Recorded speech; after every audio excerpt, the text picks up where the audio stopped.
Let's have some interaction. Mr. Hill, on a scale of 1 to 10, how would you rate yourself as a communicator? When I say a communicator, I mean like a trainer that can then talk in front of, stand up in front of a group of people and deliver a message. How would you rate yourself on a scale of 1 to 10? Well, I've done that before.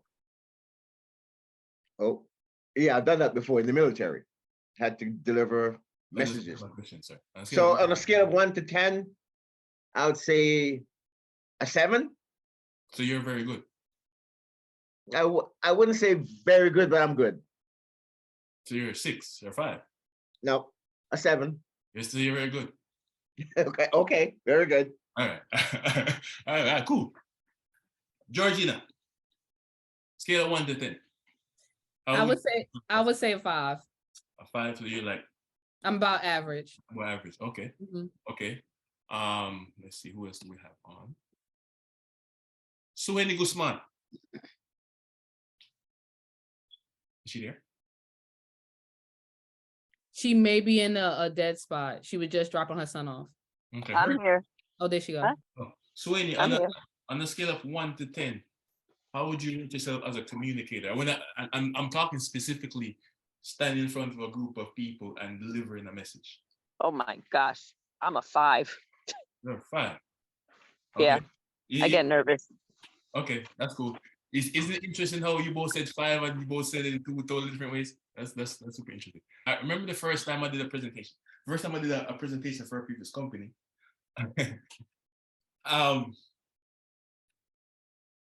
It was so bad that no one signed up, first and foremost.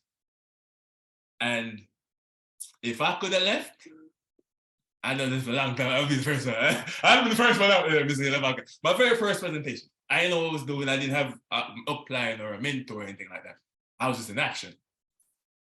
But I was not very good at all. I can tell you one time I stood up to share a speech, Georgina, and please don't judge me, but my mind sat back down. That was not fun. And today, when a lot of people hear me speak or communicate, they probably think, oh, he's such a good speaker. All right, man, he does that very well. Or positive things, they say positive things. But I didn't start at this point. And the secret to my success was I kept on sowing. It's not that talk. But the next day I went and did it again. And the next day I went and did it again. And I started doing some specific things to improve my craft. And those are some of the things I want to talk about today. So the title of this one is the communicator, the trainer, the speaker, the presenter, the Instagram live, or whatever you want to call it, you know what I'm talking about, right? So some tips on being a confident speaker. The first thing I would say in regards to this is stick your chest out. In my previous relationship, as you guys know, I was married for 15 years. And one blessing for me from that situation, whenever my ex-wife saw me in a situation where I came across kind of feeble or nervous or unsure, her little tiny butt used to say, yo, stick your chest out. And she's short, but she got like a she sounds real aggressive. And my ego was like, I stuck my chest out. And when I stuck my chest out, I generally did better. I generally delivered better. And what I'm really saying is, a confident speaker seems confident. Many of you on the line, I'm sure if I ask you, you would probably think I'm very confident. In your estimation, you'd say I'm confident. You think I'm confident, Georgina? Does anybody think I'm not confident? I'm confident, I am. But so are you. And one of the secrets to being a confident speaker is, one, you will A, act like you're confident. B, prepare.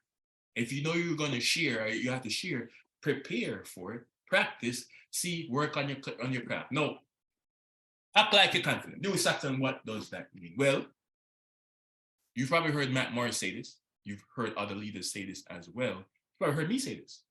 You are who you are until you prove otherwise. So if you step out and you come out today, Georgina, as a confident speaker, that's exactly who you are until you prove otherwise. So just act like you're confident. And as simple as this sounds, I'm telling you, this is magic right here. Think about somebody who you consider to be a confident speaker and act like how you think they would act. And Mr. Hill, I know it probably feel fake and this is not who I am. I get all that stuff, but humor me. Act like a confident speaker. And the funny thing is, if you act like you're confident, after a while, guess what? You're confident. Go figure.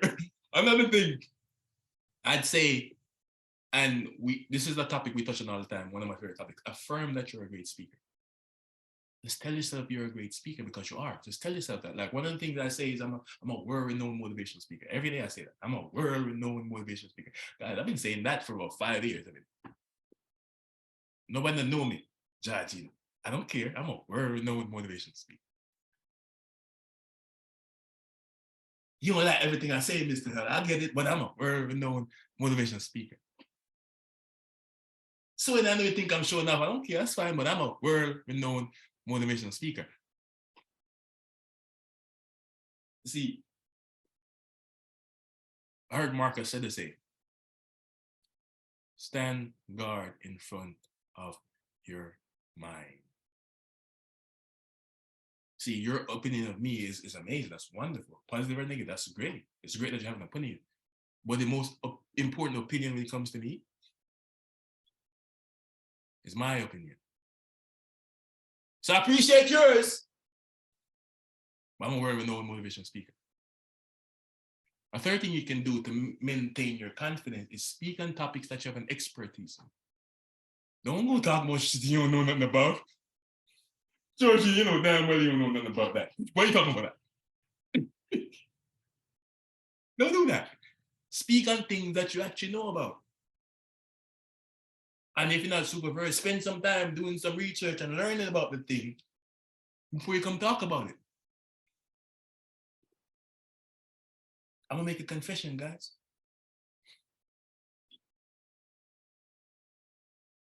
I'll never, ever come on Catch Up in the Morning and talk about nuclear physics.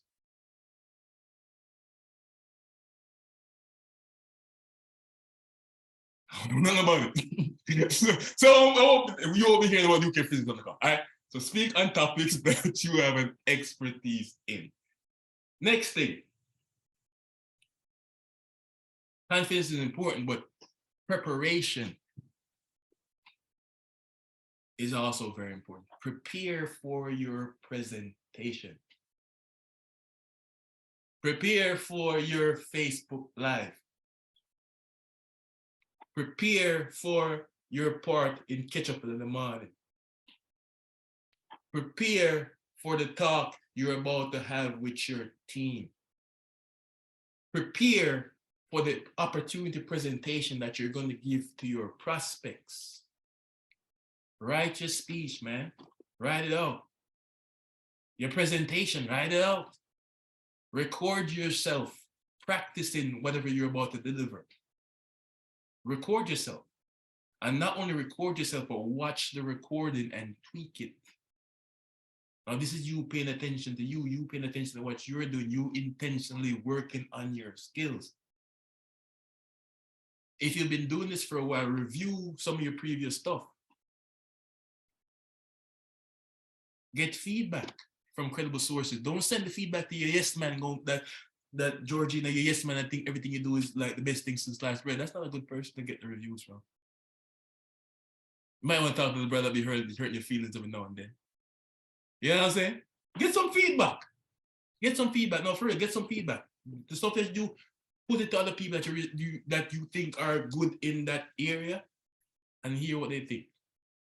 See if they have any suggestions. And with that said, you don't have to agree with their suggestions, but they might say something that resonates with you and say, yeah, I think I might do something like that. So preparation is very important. See, work on your craft. And what does that look like? Well, one of the things I did when I decided that I was going to be an incredible speaker And I heard reference from many audios was I joined a speaking organization. I joined Toastmasters. Some of you guys might be familiar with Toastmasters. I recommend Toastmasters to everybody. If you're not a part of a Toastmasters club, I recommend that you find one and you join one. They have them virtual now. You can go live as well. Live is probably better, but virtual is better than what you're doing. But be intentional about getting good. See, what that organization will do is help you work on your craft, give you an opportunity to deliver speeches in front of groups in a non-judgmental environment. Because think about it, if you want to be a speaker, who's going to hire you to come practice on their people? Nobody hiring you to come practice on their people. Toastmasters give you an opportunity to practice. And as an organization, it helps you not only with your speaking, but also with your listening and evaluations and scheduling and doing meetings and leadership. There's so many benefits that come from being a part of that organization that I think everybody should have a membership to Toastmasters. There are other organizations you can join as well. National Speakers Association is one. But find an organization that's going to help you work on your craft. Take it seriously. Speaking is a big industry. Take it seriously. Read books on communication. Read books on speaking. Have you ever picked up a book on how to give a great speech? But you want to be a good speaker. Isn't that interesting how people want to get good at things and everything under the sun? Somebody has done it and wrote a book about how they did it, and you want to get good at it, but you never even cross your mind to pick up a book.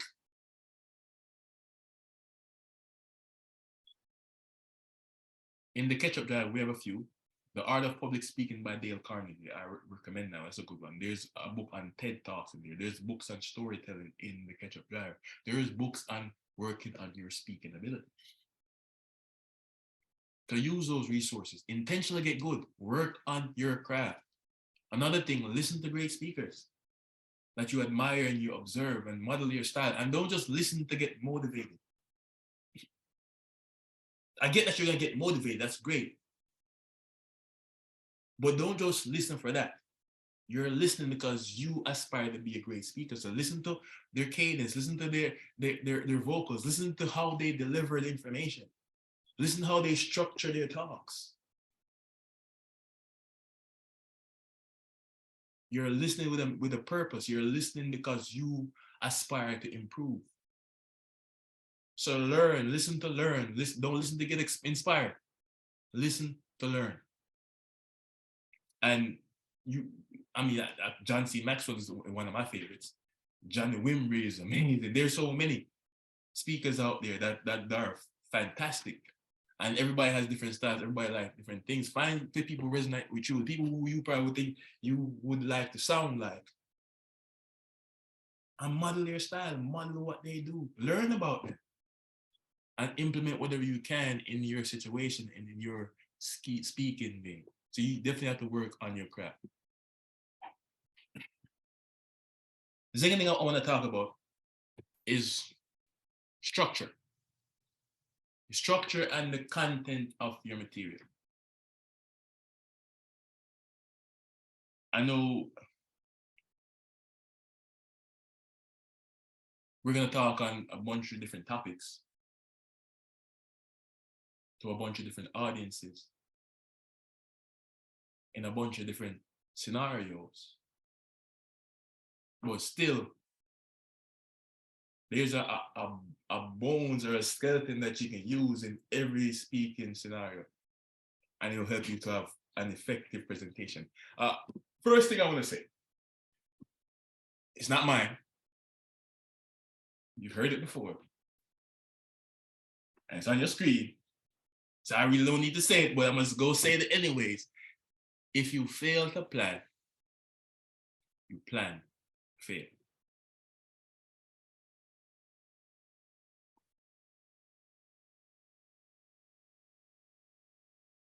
So I hire Rowan Hill to come talk to my organization. Mr. Hill is so confident in his abilities that he just come to my place and just start talking. I don't appreciate that, Mr. Hill. So Georgia get a speaking gig, and because you know she been doing lives all this time, every day. I mean, I'm just coming this. I'm a freestyle. I got freestyle the lives. It's not very professional, Georgia. Miss Gaynor, man, she's a teacher, so she's been giving presentations her whole life. So do a little gig when hire her for. She just gonna come and just gonna give him something.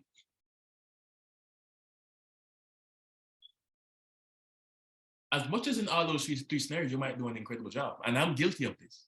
So I'm talking to me too. Imagine the job you would have done had you prepared. If you did so well without preparing, imagine what you would have done if you had prepared. If you fail to plan, you plan to fail. And every opportunity you get to speak as an aspiring speaker, you're representing your brand. So my advice, you want to represent yourself in the best light. Now, here are a few tips. Have a strong opening, a strong closing.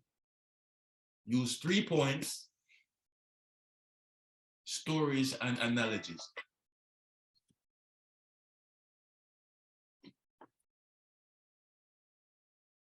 In any presentation, any talk, the first thing you want to establish is, what is my desired outcome? What is the message? What, after I'm complete, what is the message, the underlying message I want these people to get? What do I want these people to get from this interaction with me? You have to figure that out. You have to know what the goal is. You're not just coming here to talk. I mean, you are coming here to talk, but you're coming here to talk for purpose. They ain't just hired to come talk just because they want you to talk. There has to be a goal. There's a reason why you are here to talk. So establish what that is first. And then that will be the compass, if you will, for your talk, right? So the first thing you want to know, what is the message I'm supposed to bring? What is the message I'm trying to bring? What is the message I'm going to leave with these people? That's first. Next thing I want you to realize and remember is people will retain a lot of stuff. They're not going to remember most of the stuff you say. They ain't going to remember it. Anybody remember what I talked about on Friday? You want to answer me? Most of the stuff you said, they're not going to remember. Georgian life was great, but the person that watched it one time, most of the stuff you said, they didn't remember most of that stuff. They probably remember one or two things. But people tend to remember how you start, and they tend to remember how you finish. So you have this information. Now people remember how you start, and they also remember how you finish. How do you use that information? How do you use that knowledge? Have a strong opening and a strong closing. When you have a presentation, you write out the opening and you write out the closing. Make sure those two things are strong. Because if you have a strong start and a strong finish, you have a strong presentation. So remember that. Open strong, open with a bang, close with a bang. 3 points. This is something I got from Toastmasters, and people don't like a whole bunch of information. 20-step stuff, getting there, that's too much. Ideally, when you're putting together a presentation, to make, if you're every point you're trying to make, you want to every message you're trying to deliver, you want to break it down in 3 points. Ending over 3 is too much.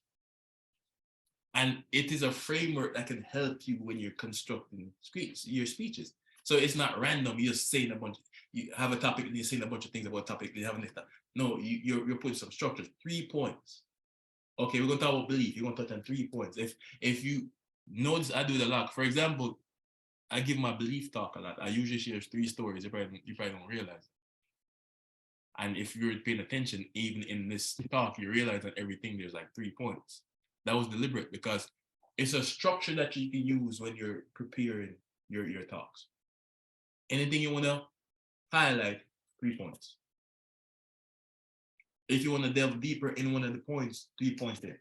and so on and so on, but nothing more than 3, because after 3, it gets too much. Stories and analogy. No, they say facts tell, but stories sell. Have you ever been on a training or a call and the person on the call leading the training is just giving a bunch of facts? Yes, this is what is 100 and that this happens this, and when the house do that, this happened, and then this is this, and 1 + 1 is 2, and 5 + 5 is 10, and secret is this, and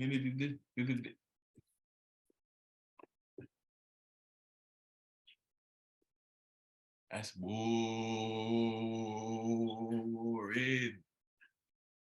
You're gonna lose people. Bunch of facts are spitting a bunch of facts. Greens might like it. I'm not sure. Greens might like it. Everybody else? You lost me, bro. What you thought? Man, I stopped listening to you a long time ago, bro. A presentation is your responsibility to engage your audience. It's your responsibility to inspire your audience. It's your responsibility to entertain your audience. You have a lot of responsibilities. It's your responsibility to teach your audience if it's that type of talk. And when you're trying to make a point, stories sell the point more than just the facts. Analogies sell the point more than just the facts. When we're talking about being grateful, for example, and I said there was this man that was complaining about his old shoes until he met someone with no feet. Though that sell the importance of gratitude more than just me say, yo, you have to be grateful. Facts say you should be grateful. When you're grateful, this is this. Gratitude is the best attitude with all these things. The story, the analogy, it sells the point. It makes the point clear. It makes it more understandable to the average Joe. So when you're doing a presentation, especially when there's a bunch of facts, you want to always inject stories and analogies. Stories and analogies. And I challenge you, when you come on here, or even when you hear this speaker, whatever the case may be, pay attention. Are there any stories or analogies? If you're the speaker, pay attention in your preparation. Make sure you have stories and analogies. Something that I do, I shared this recently. I look for stories and look for quotes. And I store them in my mind, or I store them somewhere, because I know this is something that I'll be able to use in a future presentation. And there are so many stories you guys have heard from me over the years if you've been on this call. If I'm talking about faith, I have faith stories. If I'm talking about accountability, I have stories on accountability. If I'm talking about belief, I have a bunch of belief stories. If I'm talking about perseverance, I have perseverance stories. If I'm talking about confidence, I have confidence stories. But see, I intentionally look for stories, for short stories. And I learn them because I know that I'm going to get an opportunity to share these, and these stories really drive home my point. So as a future great speaker, I am suggesting to you today that you pick up that habit of searching for stories and collecting analogies and paying attention to yourself. So you have personal stories, because those are more powerful. Pay attention to the things that are going on with you. Learn the lessons from the things and the situations and the experience that you have. And then use those in your trainings and your talks. Those stories. Because stories are powerful at driving home a point. Analogies are powerful at driving home a point. Facts on top of facts, on top of facts, on top of facts, on top of facts is boring, and you don't drive home the point. The second thing I want to talk about in this communication thing is delivery. This is the third thing. That's a mistake on the slide. It should say number 3. Delivery. And when we're talking about this, no, you're actually in the presentation now. You have to do your thing, right? I want to make sure you deliver it good. First thing in delivery, you don't want to be a Ben Stein. Shut your damn mouth and look people in the eye. If you do these 3 things, I promise you, Mr. Hill, your presentation gets step up to the next level. Don't be a Ben Stein. Shut your mouth. I look people in the eye. I know somebody say, no, do something. I'm giving a speech. You tell me to shut my mouth. You saying don't be a Ben Stein. I have no idea what Ben Stein is. I used to look people in the eye. What are you talking about? Let me read. Anybody remember Clear Eyes? The Clear Eyes commercial? All right, if you don't, let me bring you up to speed. For dry, red eyes, Clear Eyes is awesome. Unlike the other leading eye drop, it removes redness and has an ingredient to moisturize. Wow, the difference is clear. Clear Eyes. Okay. What do you notice about his presentation? Georgina. He's very monotone. Like it's one, it doesn't go up or down. It's just like one level of speaking. Thank you very much. It was very obvious. Yeah. You do not want to be that. Again, boring. Can you imagine somebody talking for 30 minutes like that? Yes, this is about confident speaking, and you should be a confident speaker, because if you are a confident speaker, it will help you in your future endeavors and you will achieve your goals. And it's important to have 3 steps, and it's important not to be a Ben Stein and shut your mouth and look people in the eye. And on Catch Up in the Mornings, we have this training on being a communicator, and it's very important. Can you imagine a talk like that? See, and I said this, when you're speaking, you're inspiring, you're entertaining, you're doing all this type of thing. So you have to have a lot of vocal variety. Sometimes you might just want to smile a while and give your face a rest. You understand me? You want to talk slow. Sometimes you want to talk fast. At times you're going to talk loud. You might even shout. And then there's times that you talk soft. You even whisper. See what this does? It keeps your audience engaged. It's like music. Imagine listening to a song, it's the same thing. No, the variety and the inflections and the change, it keeps it interesting. It keeps people engaged. It makes people want more and want to hear more. So the first thing, you don't want to be a dead Ben Stein. Next thing, and this might sound counterintuitive,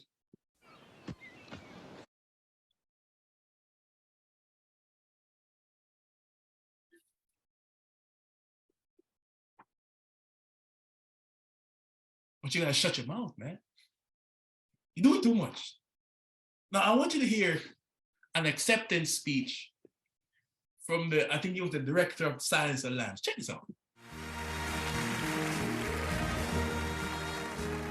Thank you.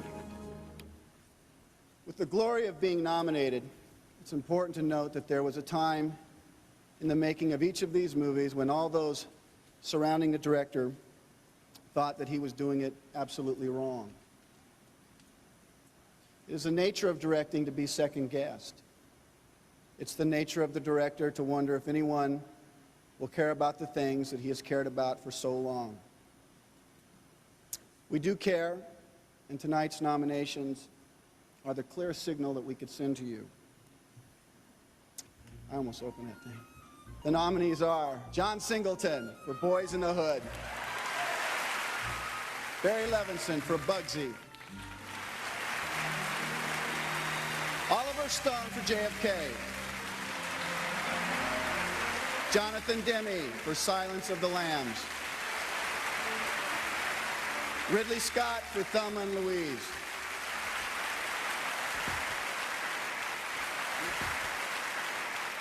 and the Oscar goes to Jonathan Demme for Silence of the Lambs.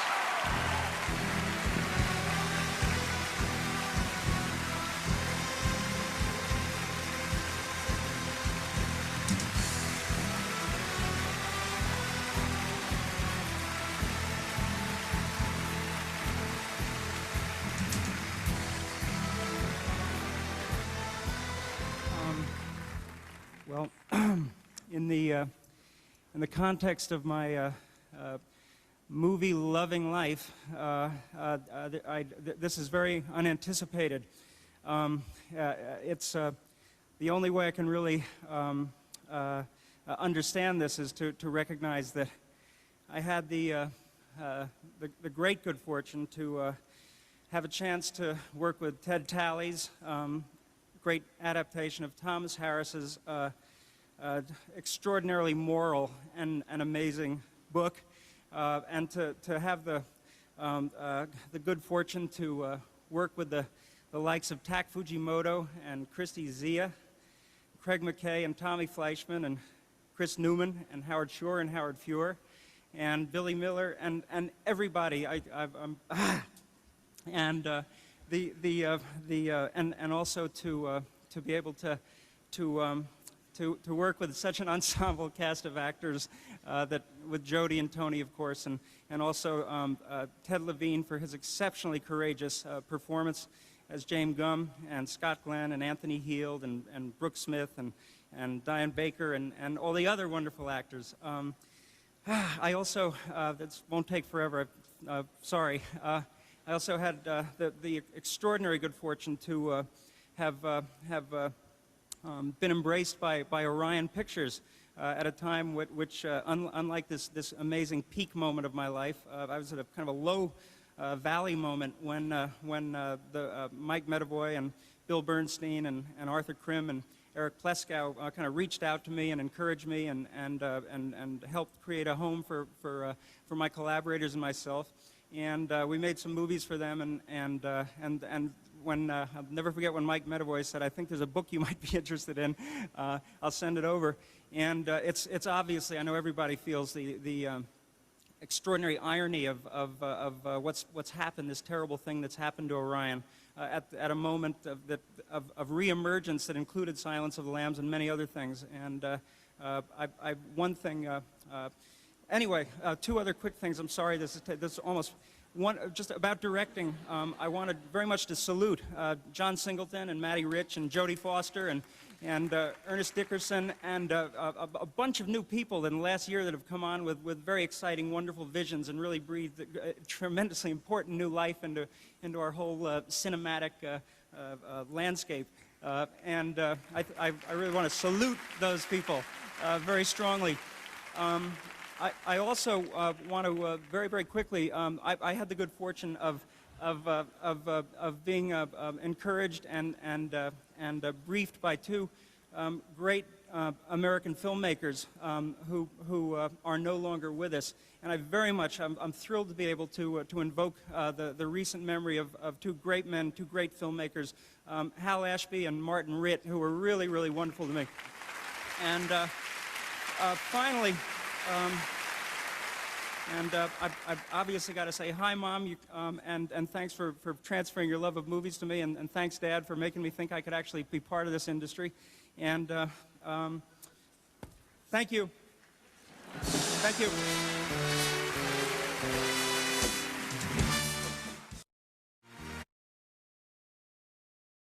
Okay. Thoughts? What did you notice? Sweeney. Oh, that was horrible. Why He was not prepared Why do you say that? because of all the uhs and the ums and the this and the that and the one more thing and the one more thing and the I feel like if he would have written it down as if he knew he was getting the award, because he was probably nervous because he may not have known that he was going to win, right? So if he would have written it down as if he knew he was going to win, then everything would have flowed smoothly, because you can hear that once he got into talking, certain things were coming out and they just flowed. They went good. But while he was thinking about it before he said it, he kept doing the uhs and the ums and the I'm sorry and the one more and the one more and the one more. So that was my take. You know, when they have those award shows with the music and then people are taking too long talking and then they start putting the music on so that they can, you know, get off the stage? Like, they needed to do that to him. That's what I felt. And that's what I got from this. Okay, thank you. Georgina, what did you notice? Oh my gosh, Dewey. This is like watching myself online. It was a lot of it was definitely like a lot of filler words. I saw myself in what he was doing, like the just one more things and like just going from one subject to the next and prolonging. It just wasn't like strategic or like planned out, and it wasn't like he was confident. It kind of felt like he was really nervous in saying it, you know, and saying his speech, and just it was hard for him to get it out, you know. So yeah. Okay, thank you. Sharifa, what are your thoughts? I think that he basically spoke way too much about stuff that nobody knew about and stuff, and then he gave way more than 3 points of anything. So just say your three or say what you gotta say and get off. But he was like sorting out for extra stuff, I guess, to stay longer or something. Okay, thank you guys for sharing. Does anybody think he sounds like a confident speaker? No. But what I wanted you to get was the I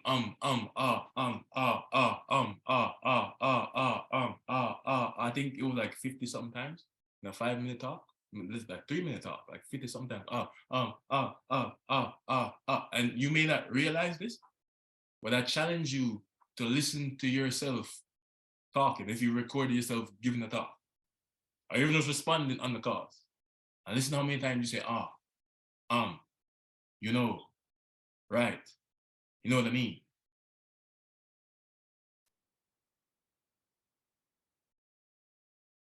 For some reason, we're very uncomfortable with silence.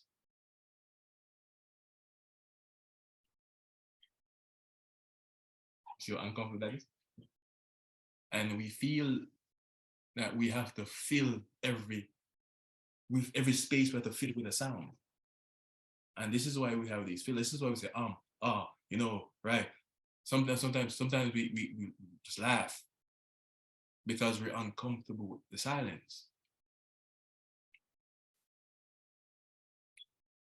But you will realize if you pay attention that if you remove the or any of those things I just mentioned and just leave silence,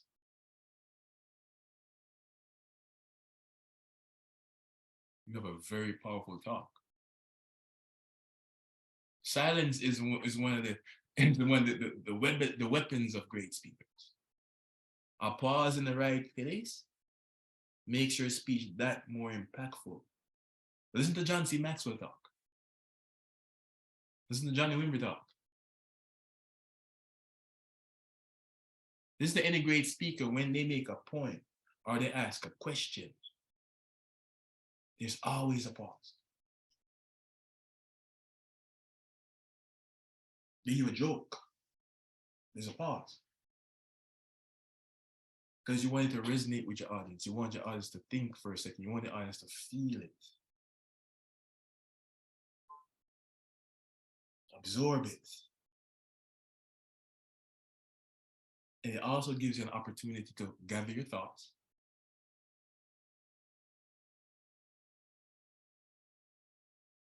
And continue your speech. If you're good at if you're good at audio programs that like recording stuff, and you have a talk of yours and you have a bunch of fillers in it, cut out the fillers and leave silence and play it back and listen to how it sounds. It sounds amazing, like wow.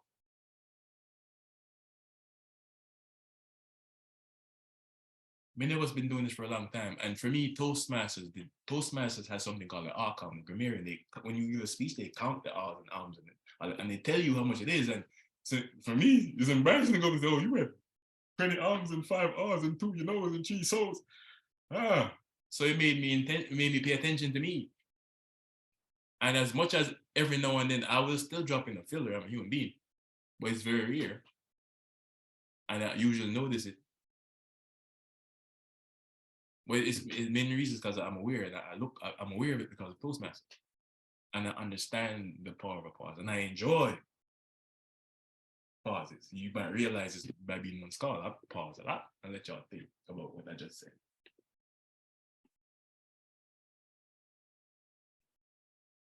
This is something, if you add to your repertoire in terms of speaking, will improve your delivery tenfold. No exaggeration. Get rid of the fillers, you improve your delivery tenfold. Your speech is more impactful. Your speech is more powerful. Embrace the silence. Shut your damn mouth. The next thing when it comes to delivery, and this would be more in person, because on Zoom this is kind of difficult. That show you if your camera on, I can't look in your eyes. But look people in the eye. Bill Clinton was very well known for this.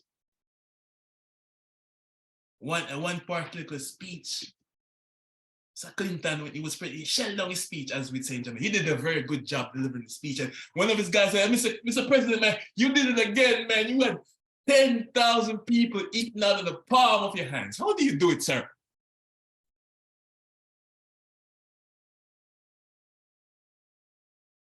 And he said, well, tonight I wasn't talking to 10,000 people.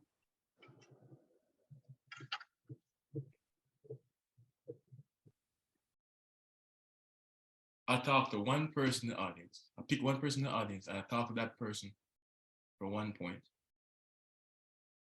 And I picked somebody else in the audience and I talked to that person for 1 point. And I picked somebody else in the audience and I talked to that person for 1 point. And what we're talking about, ladies and gentlemen, is really just looking at somebody for about 45 seconds while delivering your speech.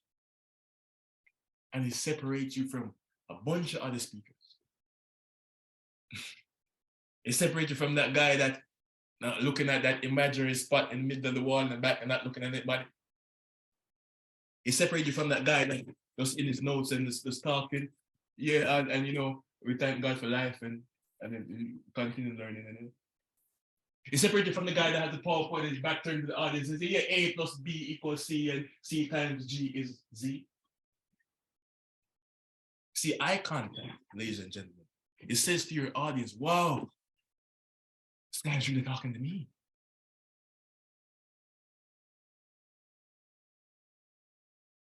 And it gives your audience an entirely different experience.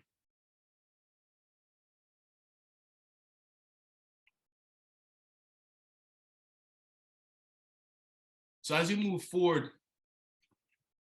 in your upcoming presentations, your upcoming Facebook Lives, your upcoming trainings, your upcoming, wherever you're talking to more than 1 or 2 people,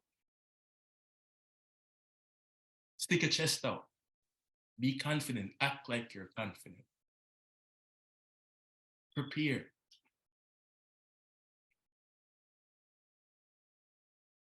Work on your content. Remember, if you fail to plan, you plan to fail. And when you're delivering this speech, man, don't be a Ben Stein. Clear eyes. Shut your damn mouth. Silence is golden. And look people in the eye. And the only reason I'm on here sharing this with you because I see your future. Matter of fact, I see your present. And you are a great communicator, trainer, speaker, and presenter. So it's time you start acting like it.